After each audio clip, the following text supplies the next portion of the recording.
आपण या ठिकाणी बनवणार आहोत पोहे। यासाठी मी एका बाउलमध्ये पोहे घेत आहे। ते पोहे आपल्याला 1-2 मिनिटं भिजत ठेवायचे आहे। त्याच्यामध्ये आपल्याला पाणी ॲड करायचं आहे।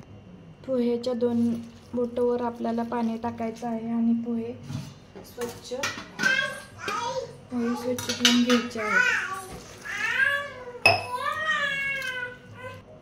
पोहे बनवण्यासाठी साधारणतः 1 कांदा आपण घेतलेला आहे आणि तो कांदा आपल्याला चॉप करून घ्यायचा आहे। कांदा आपण चिरून घेऊया। कांदा चिरल्यानंतर आपल्याला मिरची बारीक करून घ्यायची आहे पोह्यासाठी। आपण आता मिरचीचे पण चॉप करून घेऊया। मिरची पण आपण बारीक करूया। बारीक असं चॉप करून घ्यायचं आहे। त्यानंतर आपल्याला कोथिंबीर चॉप करायची आहे।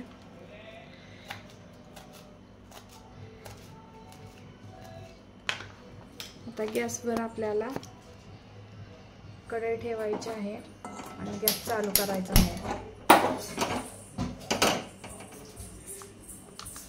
गॅस फास्टमध्ये ठेवूया आणि कढई तापल्यानंतर आपल्याला त्याच्यामध्ये तेल टाकायचे।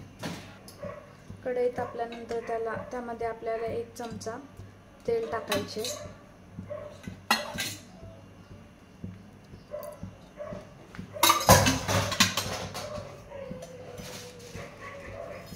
तेलामध्ये आपल्याला शेंगदाणे तळून घ्यायचे।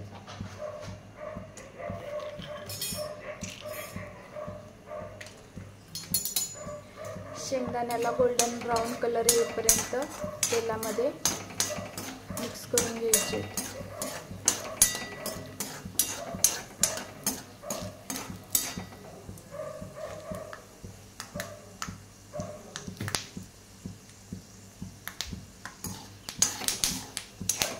तडतड आवाज यायला लागला की समजायचं शेंगदाणे आपले आता तेलात तळताले आहेत।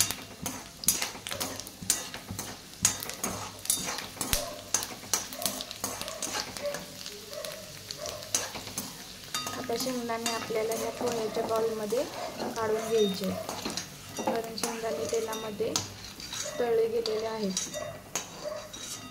आता कढईमध्ये आपल्याला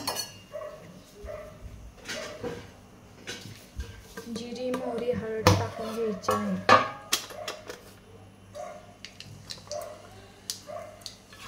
त्यानंतर आपल्याला त्यामध्ये कांदा ॲड करायचा।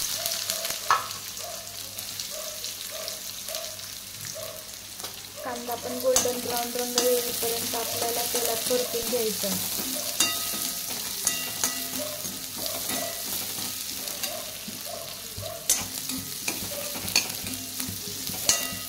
त्यानंतर आपल्याला त्यामध्ये 1 छोटा चमचा हळद टाकायची आहे आणि हळदीमध्ये कांदा पुन्हा परतून घ्यायचा आहे।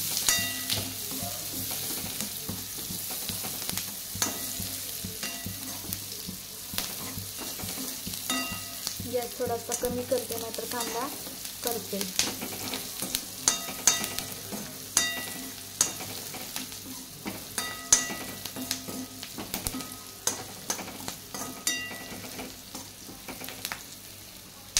कांद्यामध्ये आपल्याला थोडीशी साखर आणि थोडंसं मीठ ॲड करायचं आहे। त्याच्यामुळे कांद्याला खूप असं छान टेस्ट येते। मी या ठिकाणी सेंधव मीठ वापरलेले आहे। त्या ठिकाणी तुम्ही छोटे मीठ पण वापरू शकता। आता त्यामध्ये आपल्याला मिरची टाकून घ्यायची आहे आणि मिरची तेलात परतून घ्यायची। त्यानंतर आपल्याला कोथिंबीर टाकायची आणि सर्व मिश्रण हलवून घ्यायचं। त्यानंतर आपण बाउलमध्ये भिजत ठेवलेले पोहे आणि त्याच्यामध्ये शेंगदाणे तेलात तळून घेतले होते असं एकत्र मिक्स करून घ्यायचं आहे आणि आपल्याला कढई टाकायचं आहे।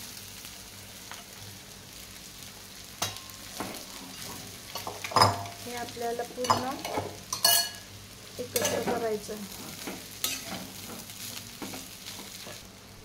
दोन्ही साईडनं आपल्याला हे परतून घ्यायचं आहे. अशा प्रकारे आपले पोहे हे तयार झाले आहेत.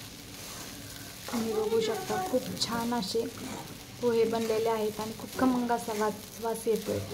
तुम्हाला रेसिपी आवडल्यास लाईक, शेअर आणि सबस्क्राईब जरूर करा.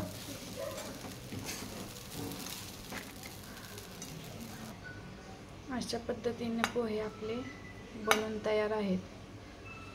नक्की ट्राय करा तुम्ही पण.